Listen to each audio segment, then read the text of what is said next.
Assalamualaikum semuanya. Bertemu lagi dengan saya Melda Idila Putri dengan NIM L1A11927 dari kelas B atau R002 Prodi Kehutanan Fakultas Pertanian Universitas Jambi. Nah, di video kali ini kita bakal bahas materi selanjutnya pada mata kuliah silviculture nih teman-teman. Ya, ini materinya teknik pembibitan pada tanaman kehutanan. Audio Jungle. Nah, sebelum kita mengetahui teknik apa saja yang dilakukan pada pembibitan tanaman kehutanan, kita harus tahu terlebih dahulu nih perbandingan bibit, benih, dan pembibitan. Jadi, bibit ini adalah tanaman muda yang berasal dari perkembangbiakan secara generatif ataupun perkembangbiakan secara vegetatif, yang mana kita ketahui kalau perkembangbiakan secara generatif itu adalah perkembangbiakan seksual atau menggunakan biji, sedangkan perkembangbiakan vegetatif itu adalah perkembangbiakan secara aseksual dan hanya menggunakan satu induknya saja, itu seperti stik, cangkok, kultur jaringan, dan lain sebagainya.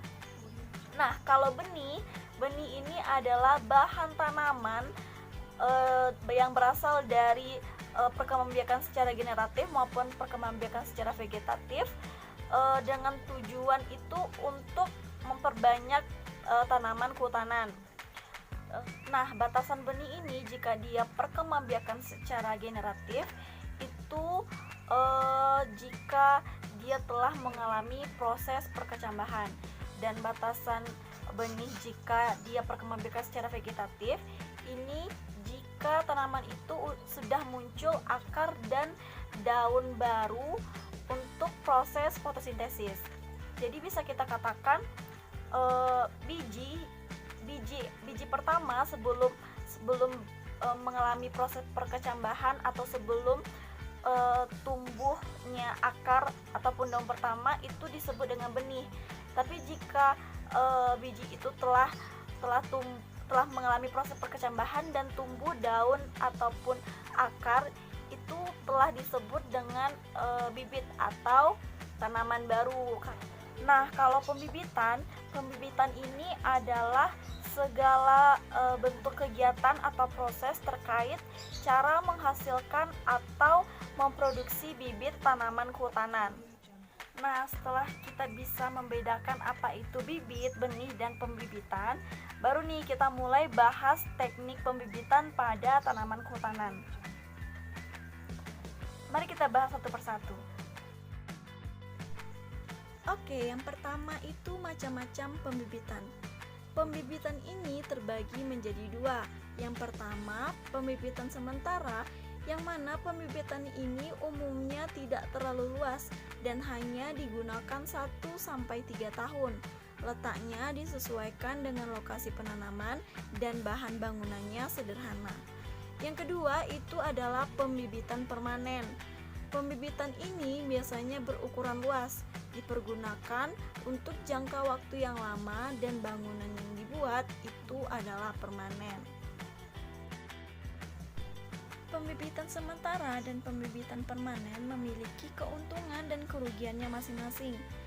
Pembibitan sementara memiliki keuntungan yang pertama, kesuburan tanah relatif baik, terus biaya pengangkutan lebih murah, dan kondisi lingkungan mirip antara pembibitan dengan penanaman.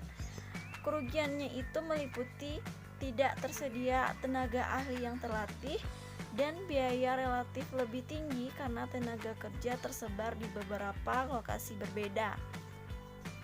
Sedangkan pada pembibitan permanen keuntungannya bisa dilakukan secara mekanis. Yang kedua, kesuburan tanah bisa diperbaiki dengan pemupukan. Selanjutnya, pengawasan lebih efisien, penerapan teknologi pembibitan lebih mudah dilakukan, dan administrasi bibit lebih mudah dilaksanakan. Kerugiannya meliputi ongkos pengangkutan lebih mahal dan biaya investasi yang lebih tinggi. Nah, perhitungan kebutuhan benih dan luas pembibitan.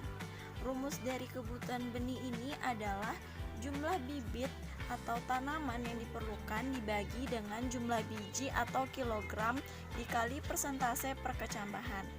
Rumus dari luas pembibitan yang ini adalah 100 dibagi 60 dikali dengan jumlah kebutuhan bibit dikali dengan 0,01 meter kuadrat.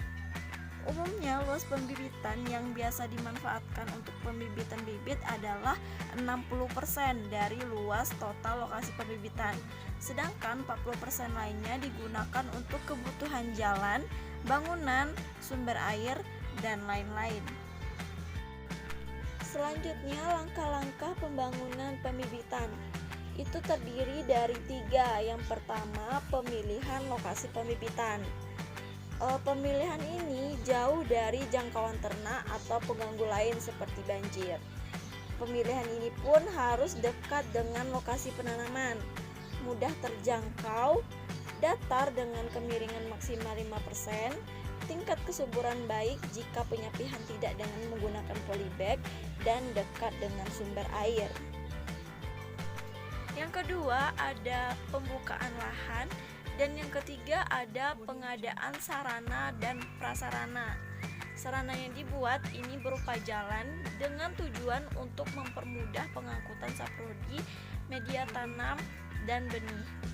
Gudang penyimpanan media tanam dapat juga dibuat langsung sebagai tempat pencampuran media, bahkan jika perlu dibuat tempat khusus untuk pembuatan kompos. Selanjutnya ada operasional pembibitan. Operasional pembibitan ini terdiri dari pemilihan jenis, pengadaan benih, pemanenan benih, penanganan benih, penyimpanan benih, perlakuan benih, penaburan benih, penyapihan bibit, dan media tanam. Pemeliharaan ini terbagi menjadi 5. Yang pertama itu ada penyiraman.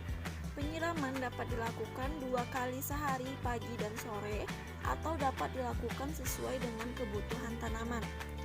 Lalu penyiraman dapat juga dilakukan dengan menggunakan gembor atau selang. Yang kedua itu ada pemupukan. Pemupukan dilakukan bertujuan untuk menyediakan unsur hara yang diperlukan oleh bibit tanaman. Yang ketiga itu ada pengendalian hama dan penyakit. Beberapa cara pengendalian tersebut antara lain yang pertama dengan cara kultur teknis. Ini menjaga kebersihan lokasi penanaman. Salah satu cara pengendalian hama dan penyakit dengan cara kultur teknis. Yang kedua adalah cara mekanis. Cara pengendalian hama dan penyakit dengan cara mekanis sederhana, ini dengan mengambil dan membunuh hama yang ditemukan di pembibitan, memangkas dan memusnahkan bagian tanaman yang terserang penyakit. Yang ketiga itu ada cara biologi. Cara ini adalah dengan memanfaatkan musuh alami untuk mengendalikan hama dan penyakit. Yang terakhir itu pengendalian terpadu. Pengendalian secara terpadu merupakan kombinasi berbagai cara pengendalian hama dan penyakit. Yang keempat itu ada pengendalian gulma. Pengendalian gulma sebaiknya dilakukan secara mekanis, yaitu dengan menggunakan alat sederhana seperti parang, cangkul, arit, dan lain-lain. Dengan cara mekanis ini, maka serapan tenaga kerja akan semakin banyak. Penggunaan herbisida sebaiknya juga menjadi pilihan yang terakhir. Pengendalian gulma dilakukan sesuai dengan kebutuhan di lapangan. Yang terakhir ini ada pemotongan akar. Pemotongan akar dilakukan untuk akar yang keluar dari polybag. Pemotongan dapat dilakukan dengan menggunakan gunting sete. Tujuannya untuk mencegah tumbuhnya akar utama yang keluar dari polybag dan merangsang pertumbuhan akar-akar samping atau lateral. Seleksi bibit dan transportasi. Kriteria umum bibit yang baik ini adalah yang pertama, kondisi bibit segar dan berwarna hijau. Yang kedua, bebas dari serangan hama dan penyakit. Yang ketiga, akar tumbuh dengan baik yang ditandai dengan kekompakan media tanam dalam polybag. Dan yang keempat, batangnya kokoh dan tumbuh lurus. Nah, yang terakhir itu ada cara perbanyakan tanaman.